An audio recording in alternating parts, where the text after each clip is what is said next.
ہے گائز، السلام علیکم، اسمی محمد آفاق خان۔ یہ رہے وہ تمام ثبوت جن کے ذریعے میں آپ کو بتا سکوں گا کہ کیوں خصوصی طور پر اس الیکشنز میں پاکستان کی بڑی مذہبی سیاسی جماعتوں کے سربراہان یا علماء کامیابی حاصل کیوں نہ کر سکے، چاہے وہ جمعیت علماء اسلام ہو، جماعت اسلامی ہو، ٹی ایل پی ہو، یا پھر وہ اورنگزیب فاروقی صاحب کی ٹیم ہو، یا وہ اہل حدیث بھائی ہوں، یا وہ علماء جن کے اپنے علاقے میں صرف ان کے کام، ان کے کردار، ان کی خدمت کی وجہ سے عزت و قدر تھی، ان کو بھی الیکشن میں مایوس کر کے ان کے مقابلے میں کسی مذہب سے دور شخص کو کامیاب کیوں کر دیا گیا۔ یہ کوئی ابھی کا سلسلہ نہیں ہے، اس کی نوجوان نسل کے اوپر کام پچھلے 20-22 سال سے ان کی ذہن سازی ہو رہی تھی، جس کا رزلٹ ہمیں اس الیکشن میں دیکھنے کو ملا ہے۔ ایسے علماء جن کے علاقے میں بہت عزت قدر ہے، لیکن لوگ ان کو مسجد کا امام دیکھنا چاہتے ہیں، مسائل ان سے پوچھنا چاہتے ہیں، لیکن ان کو الیکشن میں کامیاب کیوں نہیں کرنا چاہتے۔ آئیے بات کرتے ہیں، اصل مدعے کی طرف آتے ہیں۔ یہ جو دونوں ریسرچ ہیں میں اپنے واٹس ایپ چینل پر اپلوڈ بھی کر دوں گا، آپ وہاں سے ڈاؤن لوڈ کر کے خود اس کو پڑھ بھی سکتے ہیں، دوستوں کے ساتھ شیئر بھی کر سکتے ہیں۔ اس ویڈیو کو بھی ضرور میں گزارش کرتا ہوں کہ آپ زیادہ سے زیادہ شیئر کیجیے گا انشاءاللہ۔ آج سے تقریباً 24 سال پہلے اسلامک فنڈامنٹلزم ان پاکستان کے نام سے ایک ریسرچ ہوئی۔ ریسرچ کس نے کی؟ RAND، رینڈ کے نام سے یہ نیشنل ڈیفنس ریسرچ انسٹیٹیوٹ ہے، جو کہ ایک بہت بڑا ادارہ ہے جن کی سجیشن کو مغرب میں بہت تسلیم کیا جاتا ہے۔ انہوں نے پھر 2004 میں ایک اور ریسرچ کی جس کا ٹائٹل تھا how west can counter radical Islam, مطلب مغرب کس طریقے سے ایسی سوچ والے لوگ جو کہ اسلامی نظام چاہتے ہیں ان کو کس طریقے سے ہرا سکتا ہے، عوام کو ان سے دور کر سکتا ہے، پھر ان کو ختم کر سکتا ہے۔ انہوں نے مسلمانوں کو 4 حصوں میں تقسیم کیا۔ پہلا حصہ تھا فنڈامنٹلسٹ، وہ لوگ جو اسلامی نظام قائم کرنا چاہتے ہیں۔ دوسرا حصہ تھا ٹریڈیشنلسٹ، جو کہ ہمارے علماء ہیں۔ ان کا کہنا تھا کہ اگر علماء سے عوام کو دور کر دیا گیا اور ان کے بیچ میں تقسیم ڈال دی گئی، اور فنڈامنٹلسٹ وہ علماء جو کہ سیاست میں موجود ہیں ان کو بھی بدنام کر دیا گیا اور ان کو بھی دہشت گرد قرار دے دیا گیا یا ان کو بھی کرپٹ قرار دے دیا گیا، تو عوام ان سے دور ہو جائے گی۔ اس کے بعد آئیں گے ماڈرنسٹ، وہ ماڈرن جو کہ جس میں باقاعدہ ہے، انہوں نے خود کہا ہے کہ یہ امریکہ کی پالیسیز میں ان کی مدد اچھی طریقے سے کر سکیں گے۔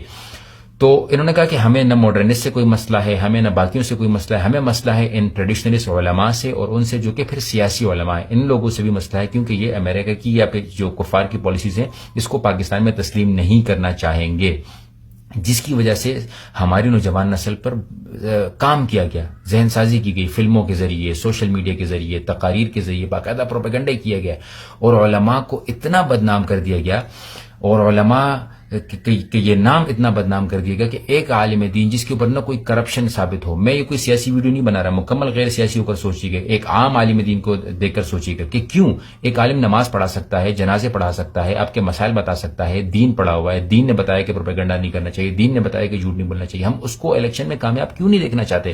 اس کی وجہ یہ ہے کہ ذہن سازی ایسی کر دی گئی کہ ان کو بدنام کر دے کہ ایک عام میرے جیسے دکھنے والے شخص کو بہت زیادہ جو ہے وہ ایک ہیرو بنا کر لوگوں کے سامنے پیش کیا گیا، جس کی وجہ سے عوام، ہماری جو نوجوان نسل اتنی اندھی ہو گئی محبت میں، برین واشنگ میں، ذہن سازی میں، کہ ان کے سامنے آپ کوئی بھی ثبوت لا کے رکھو، ان کے سامنے آپ کوئی بھی دلیل لا کے رکھو، ان کے سامنے آپ کچھ بھی بیان کرو، یہ آگے سے گالیاں دیں گے، ڈھول کی تھاپ پر رقص کریں گے، مسجد کے سامنے جا کے رقص کریں گے، علماء کو گالیاں دیں گے، دین کا مذاق اڑائیں گے۔ یہ صرف اور صرف ذہن سازی ہے، اس کے علاوہ کچھ نہیں ہے۔ جس کی سب سے بڑی مثال آپ دیکھ سکتے ہیں کہ افغانستان میں 3 سال سے علماء کی، 4 سال سے علماء کی حکومت ہے، 40 سال جنگیں رہیں، اس کے باوجود یہاں پر ڈالر پاکستان سے زیادہ سستا ہے، یہاں پر مہنگائی پاکستان سے کم ہے، یہاں ان کی کرنسی پاکستان سے مہنگی ہو چکی ہے۔ کیوں؟ کہ جب علماء دین کو سیکھتے ہوئے اپنا نظام لاتے ہیں، دینی نظام لاتے ہیں، تو پھر اس سے بہترین نظام کوئی بھی نہیں ہو سکتا۔ یہ میرے اور آپ کو ہمیں خوب طریقے سے پتا ہونا چاہیے، لیکن چونکہ ہمارے اوپر برین واشنگ کی گئی، ذہن سازی کی گئی، جس کی وجہ سے ہمارے نوجوان نسل اس سے دور ہو گئی۔ اب آتے ہیں ایک اور پوائنٹ کی جانب کہ اس کو کاؤنٹر کیسے کرنا ہے۔ یہ ایسا نہیں ہوگا کہ اگلے الیکشن تک تمام کے تمام لوگ ٹھیک ہو جائیں گے، جتنے جلسے کرنے کر لو، جتنی دلیلیں دینی ہے۔ اسی سوشل میڈیا کے ذریعے میری اور آپ کی یہ ذمہ داری بنتی ہے کہ ہم اسی نوجوان نسل کی ذہن سازی دوبارہ سے کریں۔ یاد رہے کہ وہ لوگ جو یہ کہہ رہے ہیں کہ وہ علماء نے سوشل میڈیا پر زیادہ کام نہیں کیا، کیمپین زیادہ نہیں کی، اس وجہ سے ہار گئے، نہیں، علماء یہ کیمپین کر ہی نہیں سکتے. یہ سوشل میڈیا جس طریقے سے باقی پارٹیز استعمال کرتی ہے علماء استعمال کر ہی نہیں سکتے, کیونکہ پروپیگنڈا کرنا پڑتا ہے. پروپیگنڈے میں جھوٹ بولنا پڑتا ہے, تصویریں ایڈٹ کرنی پڑتی ہیں, لوگوں کو بدنام کرنا پڑتا ہے, لوگوں کی ویڈیوز لیک کرنی پڑتی ہیں, تب جا کے آپ کا پروپیگنڈا کامیاب ہوتا ہے. جھوٹ بولنا پڑتا ہے, اتنا جھوٹ بولنا پڑتا ہے کہ وہ سچ لگنے لگ جائے. علماء الیکشن جیتنے کے لیے, سیٹ جیتنے کے لیے اس طرح کی حرکتیں کبھی نہ کریں گے, نہ ان کے طلباء کرنے دیں گے اور نہ وہ اپنے طلباء کو کرنے دیں گے. مطلب یہ دین الحمدللہ اتنا حفظ کر لیا ہوتا ہے کہ ان کو بار بار ان کا ضمیر ملامت کرتا ہے کہ اگر میں جھوٹ بولوں گا تو کیا ہوگا. میں تمام علماء کی کچھ علماء جو ہوں گے وہ غلط ہوں گے شاید, لیکن میں مجموعی طور پر یہ بات کر رہا ہوں.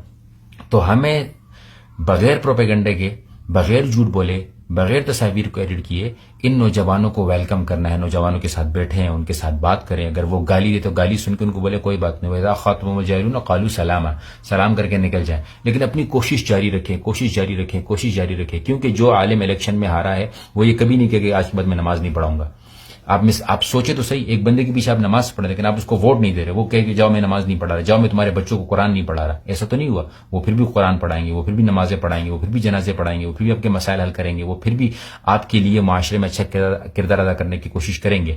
تو ہمیں بھی یہ کرنا ہے کہ ہمیں بھی نوجوانوں کو اپنی طرف آہستہ آہستہ سے لے کر آنا ہے. اس طرح کی ریسرچز کو شیئر کریں, یونیورسٹیز میں کانفرنسز کریں اور مدارس میں کانفرنسز کریں. مدارس میں یونیورسٹیز کے بچوں کو بلائیں, ان کو بتائیں کہ ہم سکھاتے کیا ہیں, ہم بتاتے کیا ہیں, ہمارا کردار کیا ہے, اپنی تاریخ ان کو دکھائیں, اپنی قربانیاں ان کو بتائیں. یونیورسٹیز میں خود جائیں. جو بچے مدارس کے اچھی انگلش بولتے ہوں یا اچھی اردو بولتے ہوں, ان کو چاہیے کہ پریزنٹیشنز تیار کریں, یونیورسٹی کے بچوں کے سامنے پریزنٹیشنز دیں تاکہ ان نوجوانوں کو بچایا جا سکے. میں حیران ہوں کہ ایسے ایسے علماء, ایسے ایسے قدر والے, ایسے ایسے نورانی چہروں کو ہرا دیا گیا اور کسی شرابی کو جتوا دیا گیا, کسی بد کردار کو جتوا دیا گیا صرف اس وجہ سے کہ فلاں بن فلاں ہیرو ہے تو اس وہ الیکشن میں کسی کو بھی کھڑا کرے کہ ہم ووٹ دیں گے. یہ ہوتی ہے ذہن سازی. آپ اندازہ لگائیں اس بات کو کہ اگر میں ایک مثال دے رہا ہوں, مولانا فضل الرحمان صاحب نے کرینہ کپور کو کھڑا کر دیا الیکشنز میں, تو کیا مدارس کے طلباء ووٹ دیں گے؟ نہیں دیں گے. لیکن کسی دوسرے شخص نے کسی عالم کے مقابلے میں ایک ٹک ٹاکر کو کھڑا کر دیا, کسی طوائف کو کھڑا کر دیا, لوگ پھر بھی ووٹ دیں گے. ہم اسی کو ووٹ دیں گے بھائی, کچھ بھی ہو جائے ہم اسی کو ووٹ دیں گے, کیونکہ ہمارا ہیرو وہ شخص ہے. میں نام اس لیے بہت نہیں لے رہا ہوں کہ لوگ پھر اس کو مکمل طور پر سیاسی ویڈیو سمجھنے لگ جائیں گے. آپ لوگ سمجھ گئے ہوں گے میری بات کو.